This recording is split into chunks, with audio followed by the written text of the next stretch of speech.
Otakus typically refer to people who are overly obsessed with anime, manga, and just Japanese culture in general. Most of them live out their otaku lifestyle by going to conventions and buying body pillows, which doesn't hurt anybody, except if you happen to smell them. But some otakus have become a little too obsessed to the point that they commit vile acts. And trust me, it gets crazy. Our young generation is clearly lost, man. Just imagine for once that you're a pretty smart student who has so far lived a pretty ordinary life. One day in class, you just happen to find a book that just falls out of the sky. When you go to pick it up, you realize that it isn't Harry Potter, which you could have sold on Craigslist, but something else. A book that is able to the person whose name is written in it. Now imagine you're also a hidden genius psychopath who decides to use this book to cleanse the world of all criminals. And because of all these sudden deaths of bad people, you also build a small fan base of people who like what you're doing and call you Kira. That is the plot of Death Note, the second most popular anime ever. Light Yagami, aka Kira, plays the psychopathic dude on his murder spree while trying not to get caught. Now there are tons of people obsessed with this anime and Light Yagami. For some reason, people just really like the whole psychopath, genius type of character. At around 6 PM on September 28, 2007, two hikers find a human body and two legs in a park in Belgium. There's nothing else on their body, no personal items or anything that would identify him or the but two notes were found nearby with the message saying "Watashi wa Kira desu," which roughly translates to "I am Kira." Shit's crazy. A real dead person next to a Death Note reference. That was not the only mention of anime or Japan though. Once the police arrived, they also discovered a trail left by the killers in the form of a 160-foot line of rice that led to a symbol that is supposed to be something in Japanese. Not sure what it's supposed to mean though, I can't lie. Now the police had no proper leads at all. The detectives concluded that the body was either a few days old when found or had been stored in some sort of freezer. The thighs and his sack were cut with almost surgical precision, and the only thing that they could identify was the fact that it was a Caucasian guy between 20 and 30 years old. There was no missing person matching that description, and the only witness was some jogger who said that she saw some blonde man lying down in the area where the body was discovered. This broke the media, and so there were a lot of speculations that the police was just throwing around, such as it being a prank by medical students because of the surgical precision, and the date of the discovery matched the beginning of the school year. The University of Brussels argued though that it would be almost impossible for a whole body to just disappear without anybody noticing, so that wasn't a good lead. Imagine you could just walk in there, take a body, and nobody would notice. Wouldn't seem like a very safe university. Other people thought it might be the work of a psychopath serial killer that was active between 1996 and 1997, the so-called Butcher of Mons, where 5 women were found in garbage bags without the killer ever being identified. It got really crazy. Like, listen to this. The location of the victim was very close to the highest point of Brussels. Possibly a symbolic location since Kira acts as a god of death in the manga. That was out of the actual wiki of the case. Might as well just say that Kira got reincarnated into this world. On November 24th, the police announced that they reached a dead end on the 2-month-old case. And the media was low-key geeked. A murder that nobody could solve, referring to Death Note. And they just wouldn't find any conclusion to the case. Until 3 entire years later, around September of 2010, the police managed to arrest 4 suspects linked to this case. 3 people for the actual and 1 person for failing to provide assistance to a person in danger. It turns out that the deceased person actually lived with multiple of the at the time of the disappearance. An argument broke out between them and the victim refused to leave the apartment when asked, and so it turned physical. They supposedly beat the person until he passed and tried to dissolve the body in the drain cleaner. Some vile stuff. When they came back some days later, according to one of the killers, it stank and was bluish, so they cut the body into pieces. They tried to burn it, but eventually decided to scatter the remainings in the park. In June 2013, 2 of the 4 suspects were convicted and received sentences of 20 years. A 3rd suspect was convicted to 23 years since she went on the run after appearing in court for only 1 day. You've gotta be crazy if you're trying to run from this case. Now the real question is actually, why were there multiple notes saying "I am Kira"? Well, it turns out they were just really big fans of the manga and anime, and so they decided to leave them there. And they didn't even spell the sentence correctly. They wrote "Watashi wa Kira desu," but it's supposed to be "Watashi wa Kira desu." I'm no Japanese bro though, so I'm just repeating what my sources say. Our young generation is clearly lost. 2015, Japan. Maya Tomita is 20 years old, studying business and pursuing her passion in the entertainment industry. She has already made a small name for herself by appearing in the TV drama Secret Girls, which was basically a show about these girls living a secret double life as a Japanese idol group. Kinda like Batman, but with more singing and less fighting crime, I think. But after doing a few side gigs here and there, she decided to become an independent artist and musician. In order to gain popularity, since she was still pretty underground, she traveled to different restaurants and venues to play her songs. During these shows, she slowly builds up her following and meets a ton of new people, including Tomohiro Iwasaki. He's around 26 when he first discovers her. He is essentially the polar opposite of Tomita. Her professors describe Tomita as having this very bubbly personality and being very kind and outgoing in general. Iwasaki, on the other hand, has basically isolated himself for the past years. He barely has any friends or social interactions in general. He's like the role model of 4chan users. His brother described him as unskilled in expressing his emotions, but also a gentle and childlike soul. From the first time he saw her, Iwasaki really liked Tomita, and she wouldn't be the first person he would later become absolutely obsessed with. The thing is, Iwasaki had a history of stalking idols and documenting their every move on his blog, where he would share all his thoughts and feelings. And he was a very passionate individual.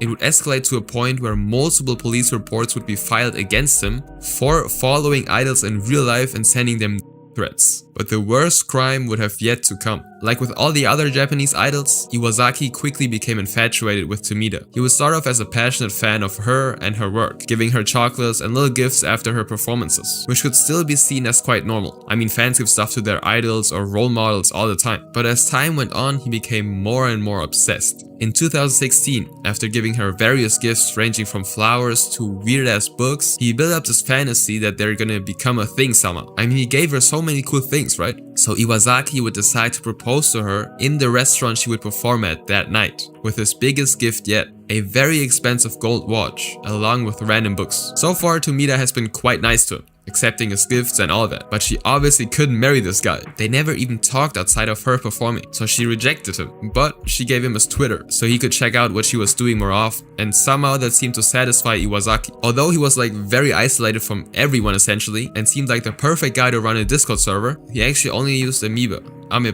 I don't know how to pronounce it, to be honest. A Japanese social networking and blogging platform. So getting access to her Twitter seemed like something very intimate to him, although it definitely wasn't. And so he followed Tomita and a friend of hers, who also performed that night he proposed. Right away, this guy started tweeting like crazy. I'm talking dozens of tweets in a day. Also his idol and her friend. By now, Tomita was more than creeped out and knew that if she actually responded to him, she would only feed more into Iwasaki's fantasies. So she just straight up ignored him. Her friend though initially replied to Iwasaki, since she probably didn't know that he literally attended almost every single one of Tomita's concerts and was just a creep in general. But even she stopped talking to him after a while, and being ignored for all that time kind of flipped a switch in him, which made his love for Mayu Tomita turn into hatred. He proceeded to spam her Twitter with over 400 messages telling her that she's looking down on him, that she's ungrateful, and he even threatened her life. In order to bring an end to all this, she decided to return the expensive watch he gave her and blocked him on Twitter at the end of April. That would be 12 days before the attack. On the 9th of May 2016, Tomita decided to file a police report against him since she did not feel safe at all. The police didn't really do anything though, since it did not fall under Japan's stalking laws back in the day, and they didn't think that harassment on social media was a serious enough threat.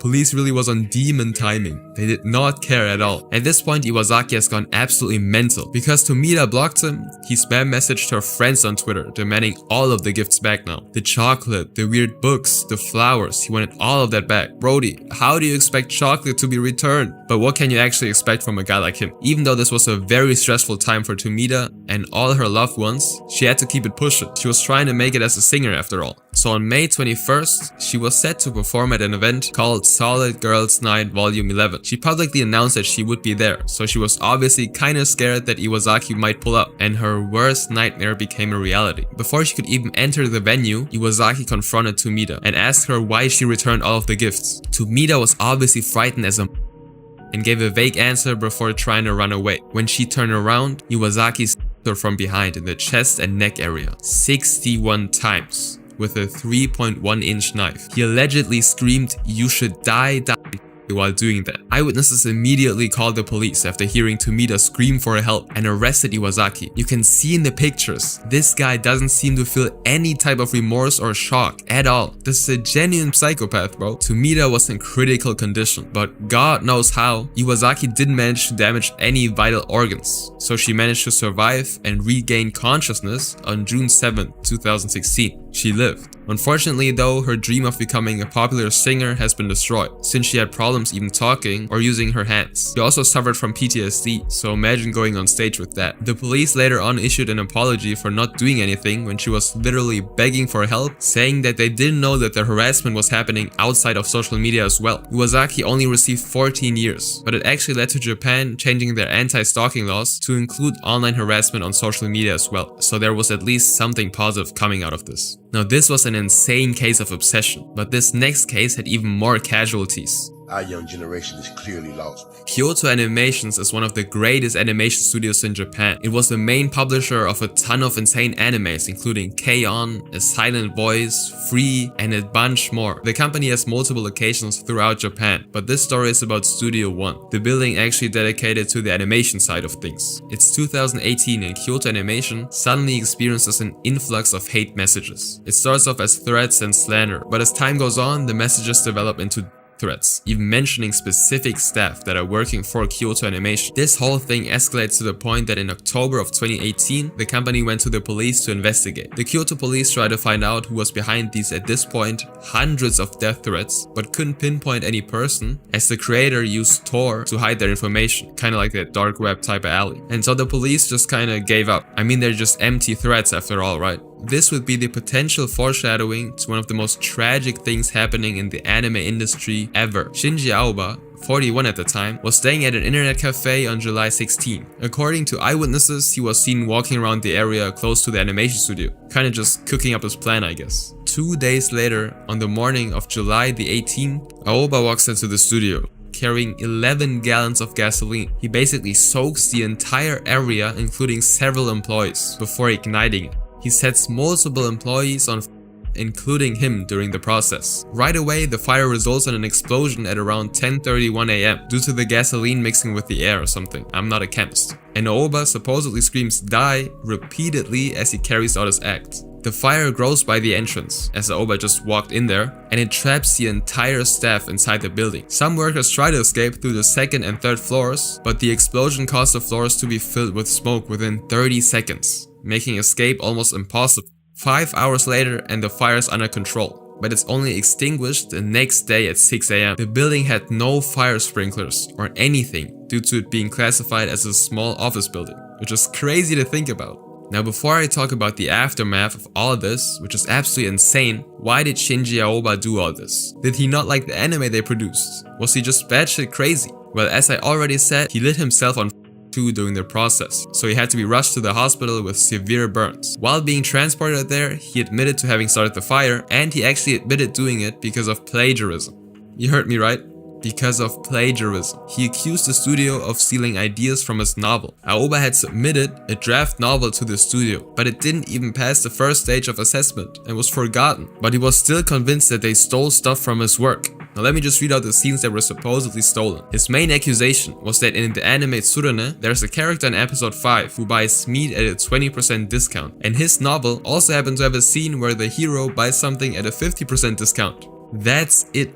Now there are also some other scenes that were supposedly stolen. So in the anime Free, right, there's a scene where a school banner reads "Swimming Club advanced to regional tournament." Aoba's novel apparently included a few scenes where banners appear too. This guy is not serious. And the last one is where a character in K-On! Says to a junior, "I repeated the grade." And in Aoba's story there's a scene where a high school boy is told by his teacher, "If you continue like this, you'll repeat the grade." Those were all the scenes that were apparently plagiarized. It's not like they happen to have the exact same concepts in terms of story or have very similar characters. They happen to have similar scenes, but they were completely different animes. The amount of times an anime girl punches a guy in the face, animation studios would be accused of plagiarism all the time. So let's talk about the disaster he actually created. 70 people were inside the studio at the time of the fire. 36 employees most of them almost instantly because of the severe burns, and some of them because of the carbon monoxide a couple days later. Among some of the deceased were Naomi Ishida, a color designer who has worked for the company since 1992. She was the first victim who was identified as.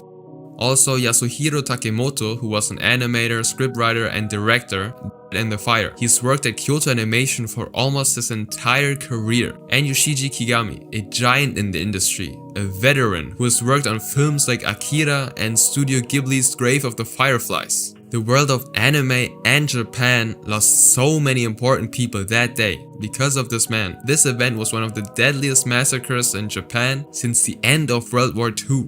Now Aoba was transferred to a university hospital and he received all the necessary surgery to survive. After 4 months of recovery, he was able to talk and wasn't in critical condition anymore. He got artificial skin and the whole package. After recovering, he said that he regretted his actions and was thankful for the staff, who treated him better than anyone has ever before. Could have thought about that before doing that, big bro. On December 16th, he was charged with attempted and a bunch of other things. And it turns out the novel might have just set off this behavior, but wasn't actually the cause of it, since Aoba had a prior criminal history and suffered from mental illness. In 2012, for example, he robbed a convenience store with a knife and was jailed for 3.5 years. And he did that just because, I guess. This whole court thing takes quite a while, but in January of 2024, he was finally sentenced and he received the death penalty, which he accepted. Pretty crazy if you think about it. They saved his life and proceeded to do surgery on him for months just to give him the death sentence. But I digress. After the attack, some of the employees who were involved in this tragedy returned to work at the other location of Kyoto Animation. But obviously some of them took extended breaks to deal with the stress and trauma, and the building was demolished.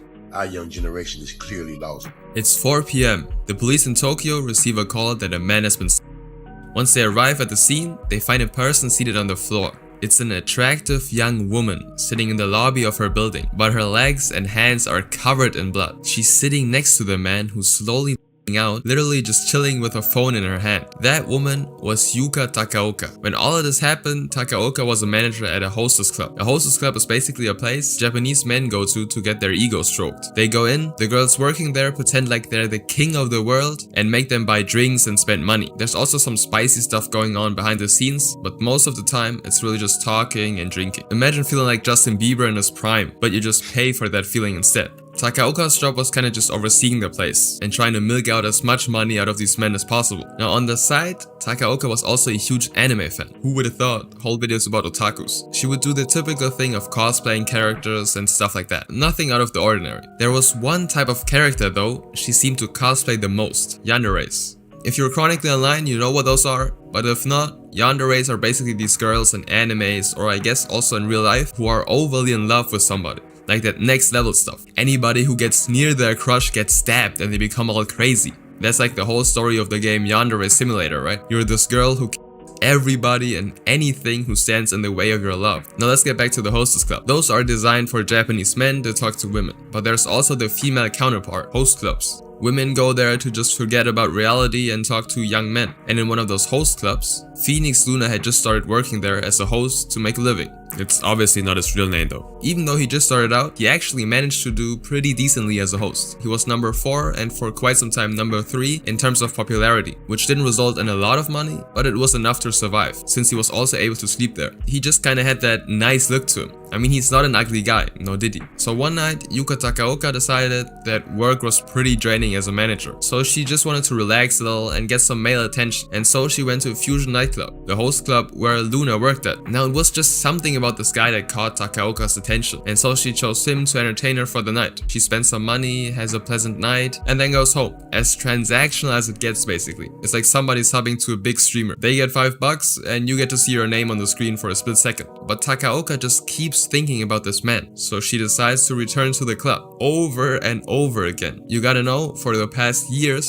Takaoka has only been focusing on stacking her bread, so she has some money to spend, at least for a while. So she goes in there and buys champagne after champagne. And the person who kind of makes her buy those drinks earns a commission, right? So Phoenix Luna is pretty happy about making more money. After a while, Takaoka notices that Luna is only rank 4 on the leaderboard, and so she decides to spend even more money on him to get him up those ranks. And I'm not talking about a few $100s here and there. She spent up to 10k a month on Luna, which got him to rank 1 on the leaderboard within a month. They spend so much time together that Takaoka builds up this fantasy that if she just keeps spending money on him, he would eventually be able to quit his job and they could be a couple. Some down bad fantasy right there. This delusion escalated to a point where she would pay him to go on dates with her and paid extra money so she could reserve him every time she visited the club. Now Luna obviously kind of plays along since he's making decent money at this point, and it's kind of the job of somebody working there to be like a pretend boyfriend. And Takaoka would kind of know that since she literally works in the industry herself, but I guess if you got those pink glasses on, you can't be stopped. She proceeded to rent a whole apartment near Luna's club so they can move in together, and I guess Luna kinda agreed to live there part-time. This is the part where she actually turns full-on yandere herself. She gets so jealous of his work that she tells him that every time he meets a woman who's paying for his services, if you know what I mean, he should call and tell her. Remember, this man is not in a relationship with Takaoka at all. She's just paying him to pretend. Imagine a tier 3 sub tells Pokimane that she can't get in a relationship because he's her biggest fan. You ain't funny. But Luna kinda plays along because he's a sweet guy, and so he agrees to do so. On May 23rd, 2019, Luna calls Takaoka and tells her, hey, I'm meeting with another woman, strictly business, you know what I'm saying? Just wanted to let you know. Even though this is literally the exact thing she told him to do, Takaoka goes mad. So mad that she makes up a plan to self-exit. But she's also like, if she's going to, might as well take him with me so they can be happy in the afterlife. Kinda like Romeo and Juliet type of story. All this time, Luna obviously said I love you and stuff like that to her, but even she knew that he just did that because he got paid to do so. And in her head, if they both passed, his statements might become a reality. So she pretends like she didn't just come up with the most twisted, evil plan ever and tells him to go over to their apartment so he can help her clean the place. After they do that, and also for some change, he takes a bath to just kinda unwind and relax. While he's taking a nap, Takaoka decides to snoop through his phone and finds pictures of another woman at the nightclub with him. Those weren't even explicit or anything, just photos that align with his work, right? Luna steps out of the tub to go to sleep in the actual bed of the apartment, and it's all good. That night, Takaoka waits until about 3:50 AM to ensure he's really asleep. She takes out a knife and stabs him in his stomach.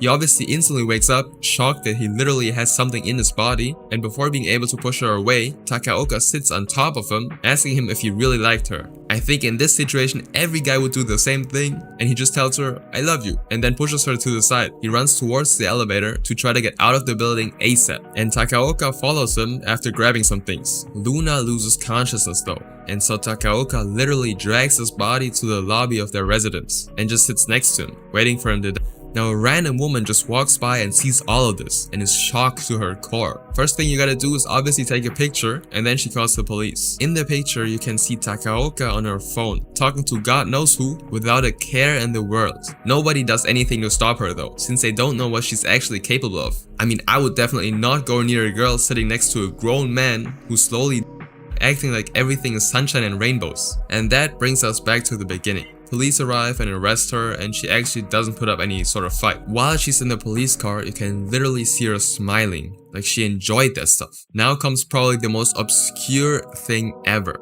Following this attack, Takaoka basically builds a huge following because she's somewhat attractive. Like what? It's like the guy who who ended up getting like edits made of him. She got fan art. People described her as too beautiful to be criminal and all of that. In December of 2019, she got 3.5 years in prison for attempted. Only 3 years for all of that. The good side is, Luna was able to recover from his heavy injuries. He regained consciousness 5 days after the attack, even though the doctor said that he only had a 20% chance of surviving. But obviously he wasn't able to talk, eat, walk, or do anything essentially for quite some time. But after recovering from all that, as far as I know, he actually came back to the industry. He still works in the same host bar, but it's like way more popular now since everybody knows his story. The one downside is that his liver doesn't work anymore, and so he can't drink alcohol, but he can probably live with that. And this guy's some kind of saint. Luna agreed to do an interview with some reporters, right? And he literally said that he fully forgives her for what she did. This guy's like an angel or something.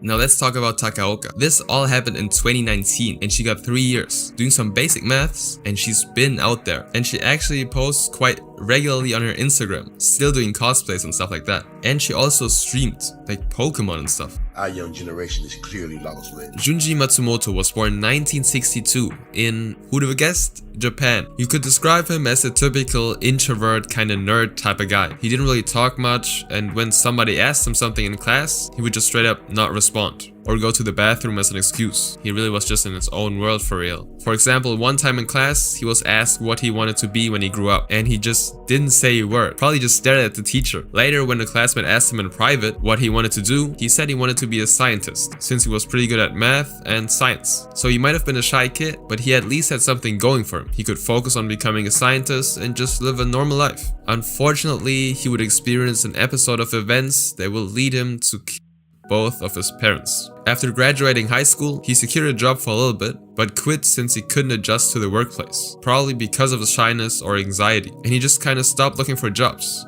Instead, he now spends most of his time watching anime, reading manga, and helping out at the liquor store that his mother runs, alongside his big bro. He has no sort of friends, and his family are really the only people he actually talks to. It's safe to say he doesn't really have any plan on what to do with his life, and he continues this exact lifestyle for 30 years. 30 years of watching anime, reading manga, and sometimes helping out at the store. And now comes the first unlucky event. His brother is hospitalized because of some sort of illness, which leaves Junji's mom and Junji to run the store now. But things just don't really work out after a while. Other corporations around the area slowly open up stores, Junji can't really operate things, and the parents are quite old now, so they decide to close the shop and retire. I mean, he's around 49 when this happens, so his parents are getting up there as well. Respect to the grind, but at one point you gotta hang it up, right? So they're both retired now, and his dad kinda runs the household since his wife is not physically able to do so. Here comes the second unfortunate event. On June 13th, 2021, Hirokazu, the dad,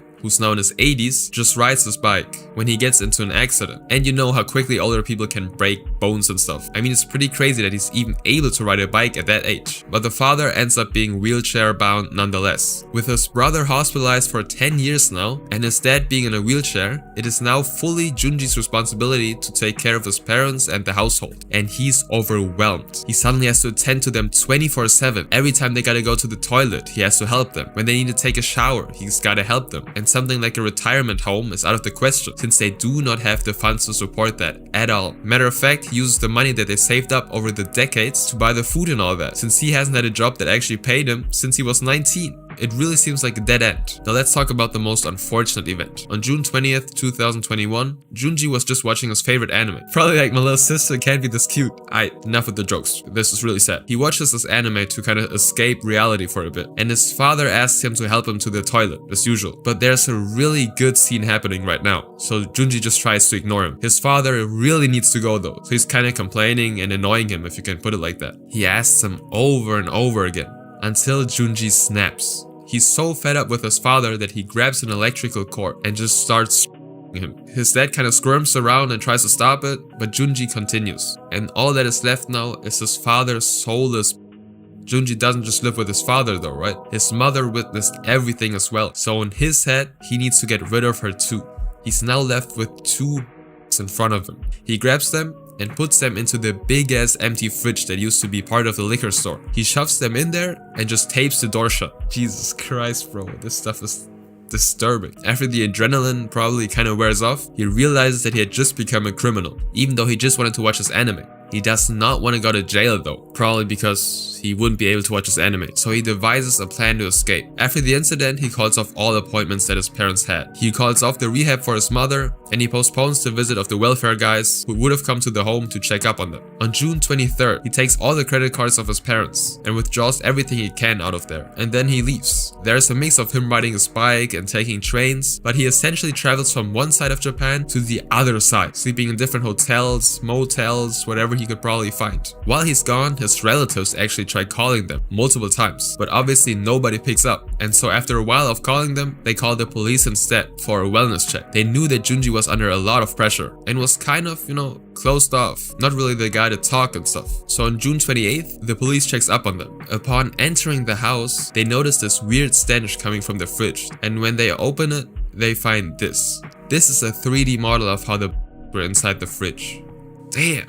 So they find both of the parents, but they don't know where the last person is, Junji. I mean, in their heads, everything could have happened to him. He might have been kidnapped or also met the same fate as the parents. So they ask around. They interview the neighbors and stuff like that, and they all tell them Junji was kinda acting weird lately, and somebody spotted him riding his bike, and that leads to a nationwide search for him. The police looks at security camera footage, they ask hotels and all of that, and through that, they actually managed to track him down pretty easily. On July 4th, 2021, they find him in a hotel parking lot in Kyoto. They first arrest him for leaving corpses without reporting it or something, which you obviously should do, but he quickly admits that he was actually the one who them. And not gonna lie, this next part is just really depressing. During his trial, the prosecutor asks him about his family, and he basically describes how his mother suffered from a lumbar fracture. I don't know what that's either, but her back probably hurt so much that she said she didn't want to live anymore. And his father developed dementia in early 2021, and when he asked Junji to help him use the toilet, all that pent-up frustration and pressure just exploded,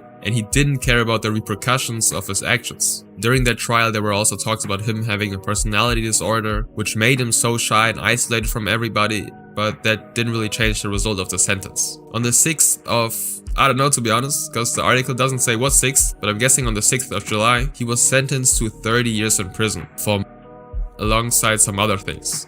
Our young generation is clearly lost, man. Tsutomu Miyazaki started off like almost every single person on this list. He was born in 1962 in Japan, and during his childhood he kept to himself a lot. He was bullied in school and didn't have a lot of friends, or any friends. And the reason for that is actually because of something entirely out of his control. He had a hand deformity which made his hand appear claw-like. I couldn't find a real close-up of his actual hand, since a lot of people use this picture, which doesn't even have anything to do with this case, but you can kind of see his hand right here. Because he was kind of an outcast, he spent a lot of time reading manga and watching anime. And like a lot of pubescent teenagers, he also dabbled in spicy content and horror movies as well. But as time went on, he gradually started watching more violent and graphic stuff. But I'll get there. Now, although Tsutomu was kind of a loner, from the outside it actually looked like his life was pretty nice. He was born into a wealthy family. They ran a newspaper business and they were actually quite well known in the area. Additionally, he was a straight A student. He attended a very prestigious high school and was basically a 5-star recruit, but for academics basically. He wanted to study English to become a teacher. Pretty wholesome so far. But of course the outside often does not reflect the inside. People flex designer stuff even though they're dead broke. And Tsutomu felt the same way, dead inside. His parents were always working. They put so much pressure on him to perform well in school. He still had no friends, and the only person he actually talked to was his grandfather, who was basically raising him. And all that just accumulates over time. You can tell that he started to show cracks when his grades dropped, and they dropped dramatically. He went from a rising star to rank 40 out of 56, which is pretty bad if you can't tell. Now, the high school he attended was connected to a university, so if you do well enough, you can just kind of transition and study the thing you want to study. In his case, English, right? But his grades dropped so low that he couldn't get in, so he had to attend a random local college instead, and decided to become a photography technician out of nowhere. And you really gotta remember these small details, because once I reach the end, all these little facts will have such a compounding effect. Tsutomu studied photography or whatever, and during this time, his obsession with weird media started growing. Apparently in college, he would take not so appropriate photos of female players on the tennis court and be an absolute fiend for spicy magazines. But according to him, they became boring after a while, since they black out the most important part. So he would go down the route of seeking more extreme stuff, such as media including people not of age. He really fell into the depths of full-fledged degeneracy. And this is only the beginning. At home, he still felt like nobody in his family really cared about his happiness or anything. They were only focused on material things and the business, which actually drove him to be quite depressed. And during that time, in the mid-1980s, so when he was in his 20s, he actually considered self-exiting. His grandfather managed to talk him out of that though. Unfortunately, in 1988, his grandfather would pass away. His only source of sincere human connection was gone now. The worst thing that could ever happen to him during this period happened. Simultaneously, his grandfather was probably the only one who kept Tsutomu's dark thoughts in check, so he had no person who would regulate him now. And considering that regulated means taking pictures of women, you can kinda guess where this leads. His change of personality was noticeable from the get-go. He began spying on his little sisters and attacked them when they confronted him. When his mother caught wind of it, she also said that he should watch less of his videotapes, that at this point contained increasingly more vile and graphic stuff. Like the anime and horror tapes definitely were not the mainstream type, let's put it this way. He wasn't watching My Neighbor Totoro, okay? And in order to feel closer to his grandpa, that he understandably very much missed, he would also eat some of his ashes. But as crazy as it sounds, the worst has yet to come. It's August 22nd, 1988, and Mari Kono, who's 4 at the time, is just playing at a friend's house, and Tsutomu takes notice of this girl. I would really love to say that he just went on with his day and all is good, but instead he decides to lure her in his black Nissan, and he drives off with Mari. He drives for a while and eventually parks the car under a bridge. For 30 minutes they just sit in the car and do nothing, until he decides to murder her, and does some unspeakable things after. When he's done, he dumps the near his house and lets it decompose, before keeping some parts as a trophy in his apartment. He then decides to send a box to Mari's family, including several teeth, grounded bones, and photos of clothing, and I think you can imagine who they belong to. This absolute psychopath also sends a postcard that reads, "Mari, bones, cremated, investigate, proof." This happens a total of 4 times. October 3rd, 1988, Tsutomu spots Masami Yoshizawa, who's 7 at the time. He offers Masami a ride, which she unfortunately accepts. He drives to the same place that he brought Mari to and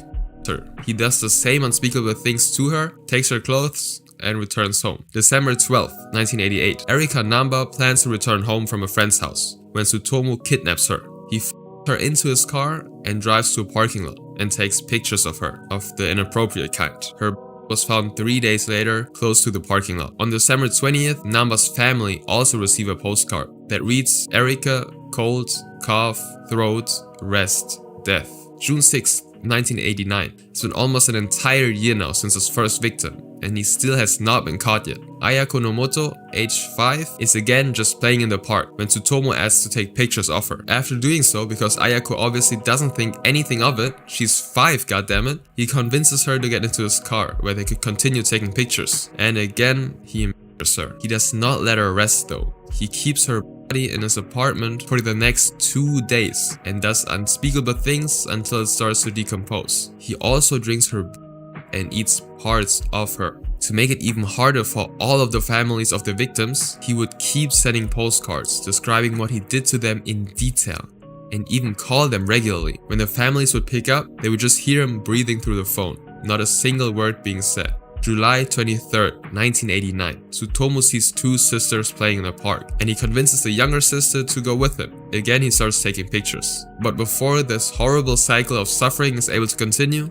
her father steps in and attacks Tsutomu. Luckily, her older sister who stayed behind ran to her dad to tell him what happened. Tsutomu was able to escape, but leaves his car behind. When he eventually returns, thinking that he's safe, he's finally arrested by the police, who waited there the entire time. But that is not the end. Just yet. When the police enter his apartment, they find a total of 5,763 videotapes, some containing anime, some containing horror movies, and some containing footage of his victims. Like the entire room was just filled with tapes. On March 30th, 1990, pretty much all of Japan knew who this man was, and it was a huge thing on the news. His dad, who apparently didn't know any of this beforehand, didn't bother to pay any kind of attorney to represent him, and his whole family obviously disowned him. During the trial, Tsutomu would really just yap. He blamed his alter ego for all the he called him the Rat Man. This is a picture he drew to describe him. Bro really just copied the Chuck E. Cheese costume. The thing is, under Japanese law, people who are in the state of like insanity where they commit their crimes aren't punished in the sense of going to prison. Instead, they would be sent to a medical facility or something similar. So it was really just a question of, was he actually insane or just pretending to be to get his sentence reduced? During the interrogation, he talked about how the Rat Man was always standing next to him. And before he killed one of the victims,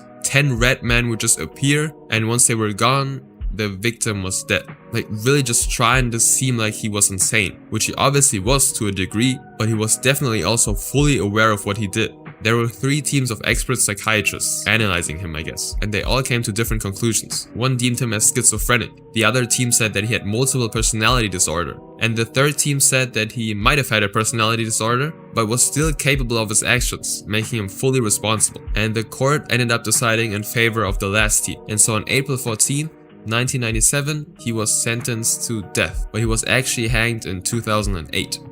That was something, man. Subscribe if you want more.